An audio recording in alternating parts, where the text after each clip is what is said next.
Hi, you've just found Discovery class. Come on in. Have a seat, pour yourself another coffee or a juice, and make yourself comfortable. I have a question for you. When did you last receive a gift for services rendered that seemed to be a bit unusual? You ever had one of those? An unusual gift? Let me tell you about one that I got. I better give you a bit of a run up before I get there. Mary and I had just moved back from the West Coast, and we've been here now 2 years. Our grandkids, four of them, they live in Calgary. And if we're going to see them, we had better come back here because they don't get to see us very much out there. We were 650 miles through the mountains and over the sea. And living on the coast, I was involved in a lot of volunteer work. Have you ever done volunteer work when you're retired? You should. Lots of activity out there that you could join. Well, ours was emergency preparedness. That was if there was a tsunami or maybe there was a forest fire or maybe an explosion, we were trained to look after them. Another job that I did, I was on the planning committee for our little regional district, unit number 3. And we didn't discuss big things. One of the biggest things one night, do you know what we discussed? How many chickens should you be allowed in your backyard? Well, they came up with the idea you can have 25, but no rooster. I felt sorry for the rooster. He had all those girlfriends, and what was he going to do? And the other was income tax. I was trained to do volunteer income tax. And living on the island, you remember, you can only reach it by car ferry. We're 40 minutes from the ferry terminal, and our house was located in a place called Secret Cove. We lived in a clearing on the side of the mountain overlooking the sea. I burned wood, and it was a great way for me to have exercise because this wood-burning stove, which was an airtight, it would go through maybe 7 or 8 cord of wood a winter. And I had a big wood pile, and I always kept it full, and I was always a year ahead of time so it could dry out. Now, I had a chainsaw that was 32 inches long, and we could cut good-sized trees. Most of them were Douglas fir. And I brought it home in my old pickup truck, and it was wonderful exercise. I called it my YMCA membership. I had 5 sea kayaks, and we kept them stored in the garage. Mary's a good sea kayaker. We used to race the log booms that were pulled along the shore and along the sea. Have you ever seen a log boom on the coast? They're at least a mile long, and they're half a mile behind the tug. And these log booms would carry 7,000 logs. And in the midst of a bad storm, if that boom would break, all those logs were scattered throughout the coast. And a group would come along and pick them out because every one of them was registered. On the end of each of the logs, there was kind of a built-in souvenir with a number. And they were logged. And the beachcombers would make a living by taking them off the shore and putting them into another boom and taking them down to the mill. I don't know if you've ever seen that movie series. It was on television. It was called The Beachcombers. Well, that was filmed not far from me. And that's what they did. They made a living catching wood off the sea, coming from one of these booms that had broken, and they'd take it down to the mill. Something that's really a lot of fun is deep sea fishing. Have you ever gone to the ocean and done any deep sea fishing? If you want to try it and have a lot of fun, do it from your kayak. And you're always going to catch fish in the ocean. And it doesn't matter if they're lingcod, rock cod, red snapper, salmon, halibut, flounder, sharks, sole, they're all down there. I would fish between 180 and 200 feet, and you always caught fish. And I love filleting fish, especially red snapper and lingcod. They're about this long. They weigh about 20 pounds. And when you run your knife right along the spine and pull that flesh down over top of their rib cage, there's not a bone in it. And it's wonderful. Do you know where the smell of fish is? It's in the skin. So if you take your fillet and flip it over and take your knife and run it along the base and take the skin off, there's no smell. If any of you are going this summer to the coast and you're going on a holiday, talk to me. If you're going to go fishing, I got some secrets for you. I'll tell you where to find them. I'll tell you how deep to go, and I'll tell you what bait to use. One night I was coming home on my kayak into the cove, and following me in was a big launch. It's a great big yacht. It had to be 100 feet long. And it was registered London, navy in color. And on the back end was flying, on the stern, a Union Jack. As I came in with my kayak, it came right up beside me, and the captain looked over the bridge, and he had 2 or 3 of his attendants with him, and he said, "Sir, are you familiar with these waters?" I said, "Yes, that's my house right up there. I live here." Well, he said, "Then where could I anchor for the night?" Well, I said, "Anchor right where you are. You're at 35 feet of water, and at low tide, right below you, you have a nice rocky base. And if you put your anchor down, you'll find it'll bury itself and it'll hold, and it'll be a great spot to stay." The captain was very thankful. He leaned over and he said, "Thank you very much, sir." Do you know who was on that boat? I found out the next morning after the boat had sailed out. On the boat, coming fishing, was the former Prime Minister of Great Britain, John Majors. He was going to go fishing off Thormanby Island right in front of us. And he had as his fishing partner George Bush Sr., former President of the United States.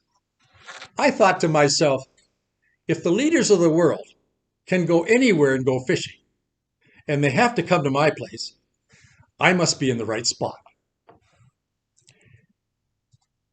Why am I telling you all this? I'm just baiting the hook to come to the part where I want to give you the story of that most unusual gift that I got. The story happened when I was doing income tax. I was a volunteer.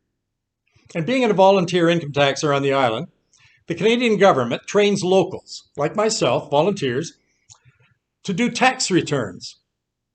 And we did it for low-income people, those that were singles and those that were couples. And we would do, on a given year, almost 800. We'd start on February 1st and we finished on April the 30th. One day, I had a single lady come in, and she brought all her papers. She was pleasant. She was courteous. And I took all her papers, and I laid them all out in front of me. And of course, we bring our own laptops, us volunteers. And the government provides us with a set of software, and each worker is bonded. We have a police check, and we're given a personal security code. As I was doing this lady's file, she started pulling out expenditures and receipts that really had nothing to do with her income tax that I was to do. She thought they did. And I think maybe she was trying to pull a fast one. I don't know. But I would interrupt her and I'd say, "Lady, these papers that you're giving me and these receipts, they have nothing to do with your tax return. You can't use this as a credit or a deduction, because if you do, you're going to be audited. And moreover, I'm going to be audited too, because I'm doing your work. And my code is on the work I'm doing. And they're going to come back and find me and they're going to say, 'What are you doing to this woman? You cheated.'" Anyway, I told her that. She wouldn't have a thing to, "You put this down and do as I tell you." So I kept working away. And she kept shouting. I did the listening. She did the talking. Finally, I'd had enough and I said, "Listen, I'm going to take your papers and I'm going to put them back in your file. You take these and you go over on Wharf Street, and there's somebody there that'll do your tax for you. They're called H&R Block. It'll cost you some money. What I'm doing for you is free. But they will do it, and it will be registered, and it'll be done right." So I handed her back the file. I'm telling you, class, She stormed out and she yelled every name in the book and called me what she... You could hear her all over the community center where we were doing our work. I felt bad because I hadn't turned anyone away before. But I thought what I was doing was right. I'd rather turn her down now than let the government turn both of us down later. So off she went. Now, a year goes by. I'm having a busy day. Some days I'll do 8, some days I'll do 10 returns. It was late afternoon. My last client had just left. And I was putting all my things away. I unplugged my computer and my printer. And a lady stuck her head in the door and she said, calling me by name, "Ron, do you have time for one more?" Well, I didn't look up. Why not? "Sure, come on in. What's another one?" So in she came. I asked her to take a seat. I didn't look up. I booted up all my things, both the printer and the computer. And then I looked over and, "Class, who do you think it was?" That's right. There she was again. If you were me, what would you do? I'll tell you what I thought. I was ready to leap over the table and lose my sanctification. But instead, I gave her a nice phony smile. I took her things, unwrapped them. She had all her parts there. She had her CPP, Canada Pension Plan, OAS, old age pension, all her goods, all her receipts. They were all there in a row. So without her talking or me talking, I just did the work. It took me a half an hour. And it went by very quickly. And when I was all done, I looked at her and I said, "Is this it?" She said, "Yep, that's it." So I sent it away. I e-filed it. It's all done electronically. If it's received properly, it'll send it back that it's been confirmed, and they will give you a registry note with a number. I had all of that, and I handed it to her. And then she looked at me and she said, "Ron, I'm sorry about last year. What I said to you was really mean. And you didn't deserve that. I brought you a gift." Well, she reached into her bag and she pulled out a big sealer. And I told her, "Listen, as volunteers, we can't take any gifts. If you're satisfied with the work we've done, our reward is that we're going to have you come back next year and we'll do it all over again." Class, do you know what she gave me or offered me? It was a stash of marijuana. Now, what was I going to do with that? Talk about an unusual gift. That's what I'm going to talk about today. Jesus gave unusual gifts. Did you know that? Nicodemus, he got his in the middle of the night. The centurion, he got his in the middle of the day. The leper, his came along in the middle of the crowd. The woman taken in adultery, she got hers in the middle of a lynch crowd. That mob was going to kill her. There's a woman taken at the well that Jesus gave a drink to. And that was in the middle of a thermometer that registered 90 degrees. Zacchaeus, he got his in the middle of a tree. Matthew got his in the middle of a party. The disciples got theirs in the middle of the Sea of Galilee. Don't you find that strange? The educated, the powerful, the rejected, the sick, the lonely, the wealthy, those that have been shamed. That's what they brought to Jesus. The world which they came out of had nothing to offer them. Jesus comes along and he says, I've got a gift for you. A fresh start. I'm going to give you a new birth. I'm going to give you a clean slate. I'm going to let you start all over again. I'm going to give you a clear conscience.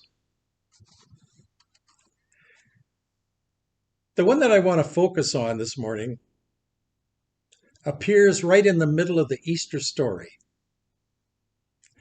I'm going to read it for you. It's found both in Matthew's account and in Luke's account. Listen to these words. They came to a place called Golgotha, which means place of the skull.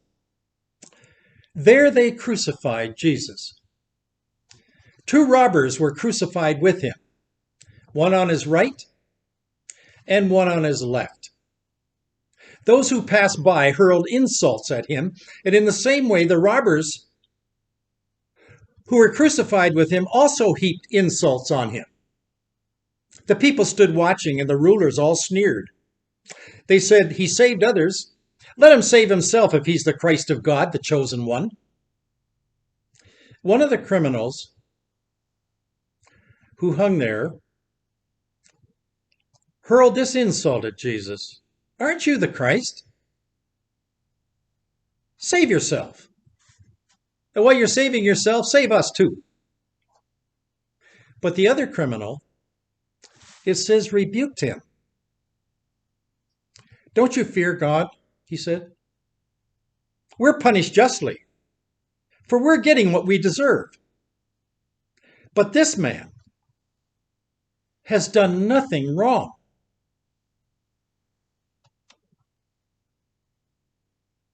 Isn't it strange? Jesus said to this man when he said, "Jesus, will you remember me when you come into your kingdom? Will you remember me?" You'll remember that those other personalities that Jesus encountered in the middle of their lives, Jesus remembered them. Here's the other one. He encountered Jesus right in the middle of Golgotha, the hill of Calvary. They called it Skull Hill.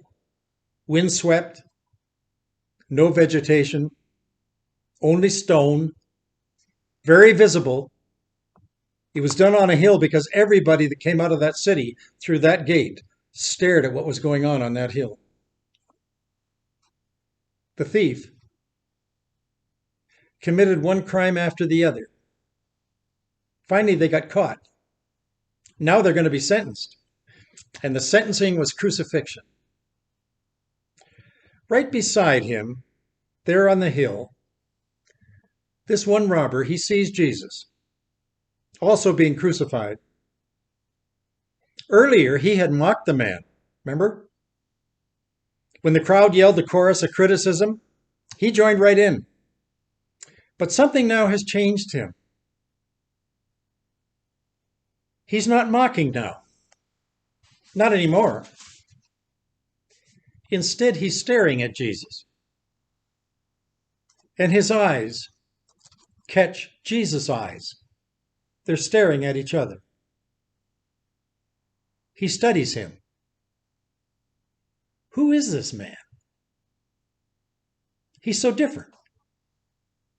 He's different from anything I've ever seen in anyone else.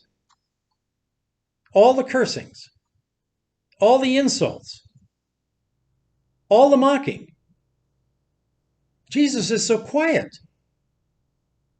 He sees Jesus' swollen cheeks.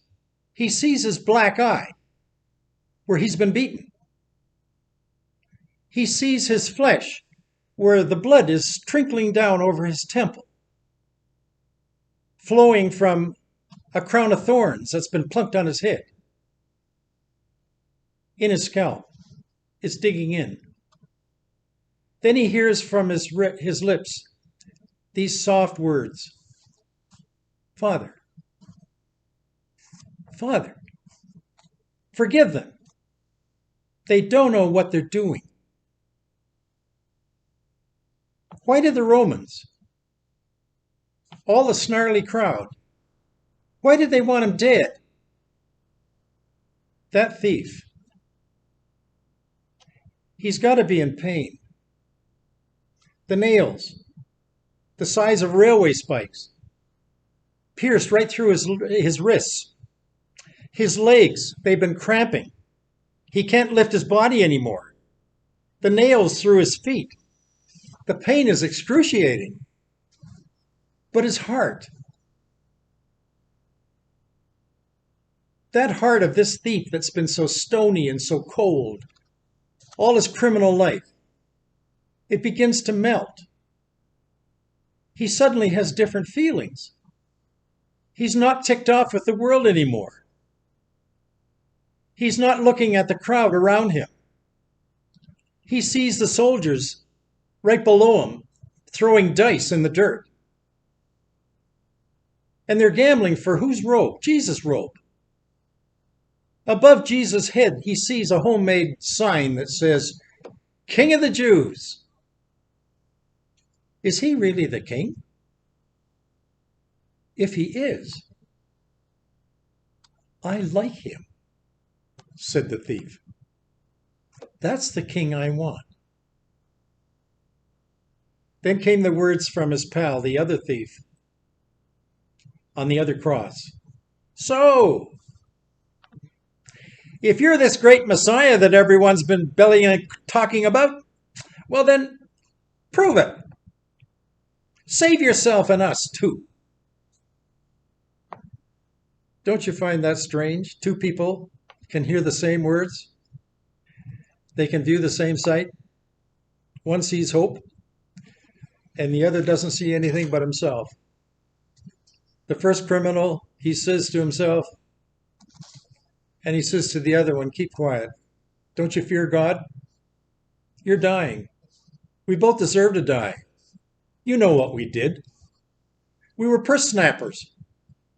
We robbed the banks. We stole the gold and the silver. We robbed the synagogue from their offering. Do you remember we kidnapped that little girl and got all that money for extortion? We deserve what we're getting. But you don't care. You don't even fear God. We deserve to die. Our deeds are evil. This man has done nothing wrong. Take a close look. The first thief, we're getting what we deserve. This man has done nothing wrong. We're guilty. He's innocent. We're the ones in the wrong. He's the one in the right. What does the first thief say? These are beautiful words. Jesus, would you remember me? Just remember me when you come into your kingdom today. If you said that to Jesus, what do you think Jesus would tell you? Do you think you'd answer it? Well, what Jesus said was really unbelievable. Do you remember I told you about an unusual gift? Here it is. This is the most unusual gift in the entire New Testament. Remember, it happened at the crucifixion. And remember that day, there was a lot of stuff that went on that was pretty important. There was an earthquake. Do you remember the temple curtain was ripped in half? Do you remember the darkness covered the entire earth? Do you remember the past saints? They were resurrected and they were walking the streets of Jerusalem. Tell me, what could be greater than all that excitement? I'll tell you what it was. The greatest gift of Easter was the miracle of forgiveness. Today, said Jesus, you're going to be with me in paradise. Talk about receiving an unusual gift, all wrapped, presented in a person by Jesus himself. To that man, only a few minutes of his life was left, but before he died, he received the best gift he could have received in his entire lifetime. Herb Brooks. He was a hockey coach for the United States Olympic hockey team, in 1980. It was the 1980 Winter Olympics in Lake Placid, New York. Brooks' team was made up of university students. They were in the gold medal showdown against the favorite Soviet Union hockey team, the Russians. That Russian team was made up of all-stars.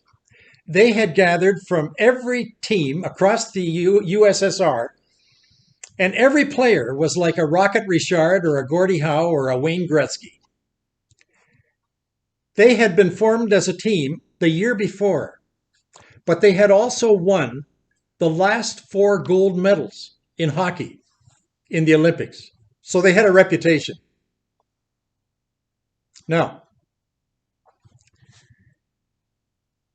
that team had been formed with the best players of offense, defense, goaltenders, and they were paid a huge amount of money.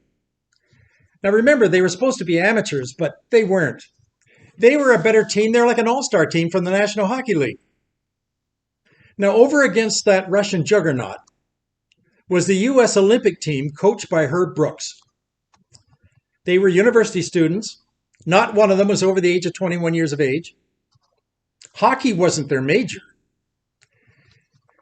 Those were upcoming doctors. Some of them were going to be engineers and teachers and lawyers and accountants. They weren't going to be hockey players in the National Hockey League. They were good athletes. Herb Brooks attended many of the university hockey games, and he started picking out his players. And he looked for players. If he liked a defenseman on that particular team, he picked him. If he liked a forward on that other team, he picked him. If he liked a centerman on that university team, he picked him. He picked the whole team, including the goalie. Do you want to know what Herb Brooks' team did in that final game of the Olympic gold medal in 1980 at Lake Placid, New York? It was February the 22nd. The Soviet Union, 4-time gold medalist, they were the team that no one could beat. But this team, the American team, was going to become known as the Miracle on Ice. They played in that tournament that day against the Russians, and they won with a score of 4-3. That victory was very iconic in the moment of American sports because there's never been any event in any sport that held the record that happened that day on that ice sheet by that Olympic team. They were just a bunch of ragtag college standouts. They were students, still studying their midterms. And they took time out from their studies to come and play in that hockey game against that team, the Russians. Here was Herb Brooks. After the game, these people were called the Cinderella Darlings. As a matter of fact, Al Michaels, who was the play-by-play announcer for ABC, with just a few seconds left, he said this: "Ladies and gentlemen, is it possible that we're going to see a miracle on ice in front of us now?" Well, from that word, miracle on ice, this team became the miracle team. Well, they asked Herb Brooks, what was the secret? How did you find these players to get on the ice to beat that juggernaut? Here's what Herb Brooks' reply was on how did you do it. He said, I look for people first. I look for athletes second. I wanted people with sound value. I interviewed every player on that hockey team that I chose. They told me what was their value in life. When I saw their value, I saw the person. I told each of them, if you come and play for me, I want you to be just as good as the value that you have just told me. That good. Brooks said to each player, I can't put greatness into you, but I will do my best to pull it out of you. Do you believe in miracles? Jesus said to the thief on the cross, I'm going to give you a gift. In a few minutes, I'm going to be dying. So are you. When I enter into heaven, you're going to be coming too. Not as a thief, not as a beggar, not staring at the gates of heaven and wondering if the king was going to tell the truth, only to be told you're not welcome. You're coming with me. And Jesus says to him, I'm going to make you great. Enter into the joys of my Lord. Have you received any unusual gifts lately? The thief on the cross did. Would you like to have that gift? Oh yeah, I'd like that. Well, take it. Jesus is there waiting for you. He'll give it to you. Isn't it interesting that when he was died on the cross, his nails through his wrists, his arms were left open. They're still there. He invites you to come in. Before I let you go, one of the traditions we have in our class, we like to sing happy birthday to anyone that month that got a year older. Here are the birthdays for the month of April in Discovery class at Brentview Church. April the 8th, Elmer Schrader. Same date. April the 7th, Herb Schuster. Number 10, Stan Kundert. 18th, Muriel Fleck. On the 19th, Judy Cooper. 29th, Diane Sardachuk. 30th, Hazel Schrader. There are 2 anniversaries. Fred and Muriel Fleck on the 10th. 21st, Byron and Julie Rachel. Muriel and Fred on the 10th are going to be married for 65 years. Why don't you send them a card? The other day, I took a gift to Fred. He's 87. He came to the door and he said, Ron, it's good to see you. As you can see, I come to the door and I'm still off my rocker. I like that. So for all of you, thanks for coming by. Will I see you next week? I'll look for you. Please come back.